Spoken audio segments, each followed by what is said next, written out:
sesuai aturan. Jadi gini Mbak, Perpresnya untuk pengadaan Kortek atau SIAP ini Mbak, sistem inti administrasi perpajakan, itu kan Perpres 40 tahun 2018. Lah sebenarnya Mbak, pemerintah sudah punya Perpres khusus untuk pengadaan barang dan jasa pemerintah. Itu Perpres 16 tahun 2018 Mbak. Jadi di tahun yang sama Mbak, beda nomor aja. Partai-partainya juga diem aja kan. Seperti itu Mbak. Jadi itu sangat aneh Mbak. Karena Kortek ini Mbak, ini digunakan hampir 70 juta wajib pajak di seluruh Indonesia Mbak. Dan banyak kendala di sana sini. Lah, tidak ada wakil rakyat yang mau bersuara. Tadi disebut juga ada PricewaterhouseCoopers, juga PT Deloitte ya Pak ya terkait itu. Nah, apakah ada indikasi mengenai permainan pejabat Pak? Karena dari riset tim ditemukan juga bahwa pemenang tender pembuatan Kortek itu ya salah duanya dari mereka ini gitu, perusahaan dua ini. Dan mereka perusahaan dua ini juga diduga ada hubungannya dengan Menteri Keuangan Sri Mulyani. Tanggapannya seperti apa Pak Haryanto? Kalau saya sesimpel tadi Mbak, ini kan sudah proyek, udah masalah gitu loh Mbak. Waktu 4 tahun lebih di launching bermasalah. Ya indikasinya sudah sangat kuat Mbak, terang benderang Mbak. Kayak sarannya gini Mbak, mbaknya kesannya beli mobil ke saya. Ini mobil custom Mbak ya, bukan mobil yang sudah jadi, mobil custom. Lah, saya produksi mobil lama Mbak, 4-5 tahun misalkan. Begitu saya serah terimakan ke mbaknya, ternyata begitu dipakai langsung banyak merotol itu Mbak misalkan Mbak. Padahal harga mobilnya ini mobil yang spesial, harganya mahal itu loh Mbak. Pasti kan. Sebenarnya kalau KPK mau masuk sesimpel itu Mbak. Tapi kan kalau mempunyai keberanian dari KPK-nya tuh Mbak Vina. Karena ini kan yang diperiksa ini kan Dirjen Pajak dan Kementerian Keuangan Mbak, yang notabene dia yang bisa mengurangi anggaran KPK sendiri itu Mbak Vina. Tadi juga Bapak kan sempat menyebut bahwa pemenang tender dari LG CNS. Nah, tapi memakai sumber anggaran dari 2020 sampai 2024. Sementara yang punya Deloitte tadi hanya sampai di tahun 2023. Itu seperti apa Pak? Kok bisa berbeda tapi gimana tuh Pak? Maksudnya? Ya itu kami temukan di pengumuman tender Mbak, di pengumuman tender yang di websitenya Direktorat Jenderal Pajak. Jadi untuk sistem integrator atau Korteknya sendiri itu menggunakan anggaran nanti 2020 sampai 2024 dan Deloitte itu menggunakan anggaran 2020 sampai 2023. Seperti itu aja sih Mbak. Yang menariknya saya lihat yang dari LG CNS ini Mbak. Nah ini kalau kita, karena saya juga praktisi di dunia pengadaan barang dan jasa pemerintah Mbak, itu saya temukan ada kejanggalan. Ternyata di awal tender tadi Mbak ada namanya adendum Mbak. Adendum ini adalah ini Mbak, perubahan syarat tender Mbak. Itu saya temukan. Jadi perubahan syarat tender ini adalah salah satunya gini Mbak. Awalnya itu adalah syaratnya adalah perusahaannya sudah harus mampu atau pernah mengerjakan proyek sistem administrasi perpajakan skala nasional dalam 10 tahun terakhir Mbak. Itu awalnya seperti itu Mbak. Terus di adendum diganti dan menggunakan sistem COTS. COTS itu apa Pak? COTS ini yang lebih kasarannya saya lupa istilah bahasa istilah bahasa Inggris Mbak ya. Tapi istilahnya ini produknya harus sudah setengah matang Mbak. Jadi tinggal edit sedikit udah bisa deliver. Kenyataannya kan sampai 5 tahun ini Mbak, 2020 sampai 2024 kan. Nah, ternyata kalau kita temukan Mbak, partnernya LG CNS ternyata kita temukan namanya Qualisoft Mbak. Lah, Qualisoft ini adalah perusahaan dari Austria Mbak. Memang dia vendor pengembang sistem administrasi perpajakan. Lah, COTS tadi saya temukan di company profilnya Qualisoft Mbak dari Austria Mbak. Lah, uniknya Mbak, dari company profilnya dari Qualisoft tadi, ya nanti bisa ditanyakan juga Mbak ya, ini saya kasih materinya juga nanti. Itu Qualisoft ini mengerjakan sistem administrasi perpajakan di 3 negara Mbak. Sebelum di Indonesia Mbak ya. 3 negara itu, satu Austria, negaranya dia sendiri Mbak. Yang kedua adalah ini Mbak Albania. Yang ketiga Bosnia Herzegovina. Cuman yang menarik ini Mbak, jangan lihat di 3 negaranya Mbak. Lihatlah jumlah penduduknya Mbak. 3 negara tadi tuh Austria itu sekitar 9 juta. Bosnia Herzegovina tadi sekitar 3 juta Mbak. 3 juta sekian. Albania cuma 2 juta sekian, Mbak. Dia setelah mengerjakan 3 negara ini langsung mengerjakan Indonesia, Mbak, yang 280 juta sekian, Mbak, penduduknya. Jauh banget berarti ya, Pak ya. Jadi itu cukup berpengaruh ya berarti. Sangat berpengaruh, Mbak. Benar, Mbak. Karena kan ini, Mbak, apa di Indonesia ini ada ada rural sama urban itu, Mbak. Ada desa dan perkotaan. Lah, itu kompleks sekali, Mbak, penanganannya nggak sama dengan negara-negara maju, Mbak, yang penduduknya cuma tadi 2 juta, 3 juta tadi, Mbak. Belum lagi sistem ini, Mbak, ya, peraturan perundang-undangan di bidang perpajakan Indonesia yang birokrasinya sangat rumit sekali tadi, Mbak. Iya, betul. Nah, itu aplikasinya mungkin bingung juga, Mbak. Tadi kan sempat ya, itu juga masuk ke ini pelaporan di KPK itu tadi, Pak. Berarti terkait hal ini. Oh, belum, Mbak. Belum, itu tidak perlu kami laporan, kecuali nanti kalau dari penyidik KPK akan meminta keterangan tambahan seperti itu, Mbak.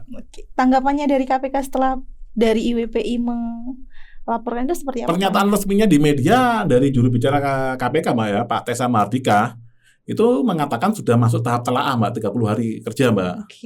Jadi seperti itu, Mbak. Kami masukkan laporan kan 23 Januari 2025, itu menunggu 30 hari kerja dari tanggal tersebut, seperti itu, Mbak.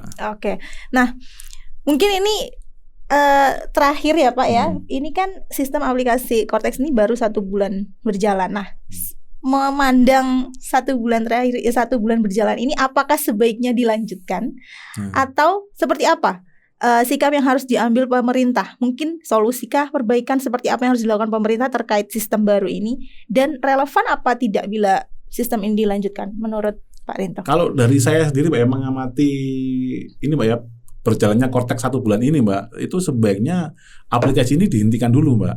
Yang tadi ibarat saya tadi loh, Mbak, yang rumah kantor tadi bocor, kan nggak bisa kerja, Mbak, harus kembali dulu yang lama, Mbak. Ini kalau enggak, Mbak, banyak keresahan dari dunia usaha, Mbak. Jadi ada yang kesulitan menerbitkan faktur pajak. Ini kan ini bisa berpotensi denda, Mbak. Karena menyulitkan tadi ya, gitu. Berarti lebih baik dihentikan dulu, kembali dulu sambil ini dibenahi gitu, dulu biar lebih matang gitu, istilahnya, Pak ya. Betul, Mbak. Ada solusi mungkin, Pak, untuk pemerintah kira-kira ke depannya atau seperti apa terkait sistem aplikasi ini, atau ke depannya harus seperti apa sih pemerintah yang harus dilakukan? Ya, seharusnya pemerintah ini sebagai pemerintah ini tugas utamanya adalah melayani rakyat, Mbak, sebenarnya, Mbak. Jadi ya harus secepat mungkin memberikan pelayanan terbaik bagi rakyat, terutama wajib pajak, Mbak, yang sudah menyumbang 82% dari APBN loh, Mbak. Lah ini orang mau bayar pajak aja kan susah, Mbak, ini, Mbak. Iya, benar, Mbak. Jadi kalau harapan kami ini segera dihentikan dulu gitu loh, Mbak. Karena kalau pun ada perbaikan berbarengan dengan penggunaan, Mbak, itu sangat resiko sekali loh, Mbak, kegagalan aplikasi ini gitu loh, Mbak. Terus kami temukan juga kemarin ini, Mbak, ada teman-teman itu tanggal 25 Januari, Mbak, itu di blasting email surat teguran pajak gitu, Mbak. Surat teguran pajak, surat ketetapan pajak sama surat tagihan pajak, Mbak, berbarengan hampir di seluruh Indonesia, Mbak. Langsung gitu ya. Dan itu kami temukan, Mbak, itu tidak ada nama kepala kantornya, Mbak. Tidak ada nama kepala kantornya, dan kita temukan juga ada yang dikirim 4 hari berturut-turut, Mbak. Jadi misalkan Mbak Vina ini punya tagihan pajak 100 juta, Mbak, ya. Itu sama sistem Cortex ini, Mbak, itu dikirim hari ini, dikirim besoknya lagi gitu loh, Mbak. Nah, ini yang mau digugat yang mana gitu, Mbak. Kalau misalkan Mbak Vina ini nggak terima, itu kan Mbaknya harus upaya gugatan, Mbak, ke pengadilan pajak. Nah, ini yang mau digugat yang mana, Mbak? Dari tagihan 100 juta tadi muncul 4 surat, Mbak, dengan hari yang berbeda dan nomor surat yang berbeda. Terus saya lihat juga regulasinya tadi ini, Mbak, ya, yang blasting email tadi untuk surat tagihan pajak, surat ketetapan pajak, dan surat teguran tadi, itu dia di dasar hukumnya mencantumkan undang-undang PPSP, Mbak, undang-undang penagihan pajak dan surat paksa. Sementara dasar hukum ini, Mbak, dasar hukum untuk mengirim SKP, STP, dan teguran ini melalui aplikasi Cortex atau melalui elektronik itu ada di PMK 81 tahun 2024, Mbak. Dan itu saya lihat tidak ada undang-undang PPSP sebagai dasar PMK tadi gitu loh, Mbak. Wah, ini kalau ini digugat ini sangat banyak kalahnya ini, Mbak, DJP ini, Mbak. DJP-nya ya. DJP-nya, Mbak. Harusnya gitu ya. Jadi harus dibenerin dulu, Mbak. Jadi yang pertama membetulkan aplikasinya tuh. juga sudah penuh effort.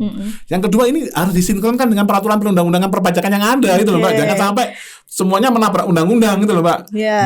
Jangan gerusa-gerusu gitu. Ada juga keluhan dari anggota kami Mbak, dari WPI Mbak. Jadi kalau kita bertransaksi dengan orang yang nggak punya NPWP, itu menurut Kortek nggak bisa Mbak. Jadi misalkan Mbaknya ini perusahaan Mbak ya, beli apalah Mbak, makanan. Lah warungnya ini, tapi makanannya ini skala besar Mbak ya, untuk acara kantor misalkan. Warungnya ini nggak punya NPWP Mbak, jadi Mbaknya nggak boleh beli ke sana Mbak. Nah itu secara undang-undang diperbolehkan Mbak. Cuman tarifnya itu lebih besar dari yang punya NPWP itu loh Mbak. Tapi kalau secara Kortek ini infonya nggak bisa Mbak. Jadi masa orang harus beli yang harus punya NPWP Mbak. Berarti lebih ribet gitu ya Pak istilahnya si Kortek ini ya gitu ya. Yang betul Mbak. Jadi Kortek ini tidak ini Mbak ya, banyak bertentangan dengan regulasi yang sudah ada gitu loh Mbak. Udah banyak bertentangan. Jadi banyak yang bertentangan dengan regulasi, terus apalagi sistemnya banyak yang error tuh Mbak. Ya. Sangat-sangat menyulitkan. Jadi sebaiknya segera ditunda dulu. Ini Mbak, dikembalikan ke sistem yang lama dulu gitu loh Mbak. Seperti itu ya Pak ya pesannya untuk pemerintah. Betul Mbak. Langsung aja diganti dulu dengan yang lama, perbaiki, baru nanti kalau memang sudah mateng. Betul Mbak, diuji coba dulu lah ke wajib pajak yang besar. Minimal diuji coba ya Pak. Iya betul Mbak. Ini yang aneh Mbak. Ini kemarin yang aneh juga. Begitu ada kendala Kortek, Dirjen Pajak itu mengeluarkan cap Mbak. Cap nomor 24 tahun 2025 Mbak. Jadi yang wajib pajak besar ini Mbak, 790 wajib pajak itu dibolehkan kembali ke aplikasi yang lama loh Mbak Vina. Lah, ini yang aneh Mbak, dari kami WPI menyoroti ini Mbak. Ini katanya Kortek aplikasi canggih. Begitu ada yang error, ya, yang wajib pajak besar ini malah disuruh kembali yang lama. Harusnya kan dibalik Mbak. 790 ini pakai yang Kortek aja, yang kita ini kasih yang lama gitu Mbak. Harusnya gitu Mbak. Seperti itu. Tapi ini malah kebalikannya. Yang dipermudah malah yang lebih besar. Oke. Baik Pak Rinto, terima kasih atas waktunya Pak Rinto sudah ikut-ikut ngobrol hari ini di X Podcast ya. Ngobrolin tentang sistem aplikasi Kortek yang bisa dibilang carut marut gitu ya. Baru 1 bulan berjalan gitu, berjalan, tapi sudah banyak sekali keluhan dari masyarakat. Nah teman-teman dari pemirsa X Podcast, hari kita sudah membahas banyak hal, mulai dari apa itu Kortek, latar belakang juga pengadaan, sampai kejanggalan juga dan dampaknya terhadap masyarakat, hingga solusi yang mungkin bisa diterapkan pemerintah ke depannya begitu ya Pak Rinto. Terima kasih sudah menyaksikan X Podcast hari ini. Semoga obrolan kali ini bisa membuka perspektif baru bagi kita semua, bahwa peran kita sebagai masyarakat tidak hanya wajib pajak ya, bukan hanya sekedar pengguna dari kebijakan pemerintah, tapi juga pengawas untuk memastikan proyek-proyek dari pemerintah ini bisa berjalan dengan benar. Terima kasih banyak buat kalian yang sudah menonton X Podcast dan sudah mendengarkan sampai akhir. Sampai jumpa lagi di X Podcast selanjutnya. Ya, terima kasih Mbak. Terima kasih Pak Rinto.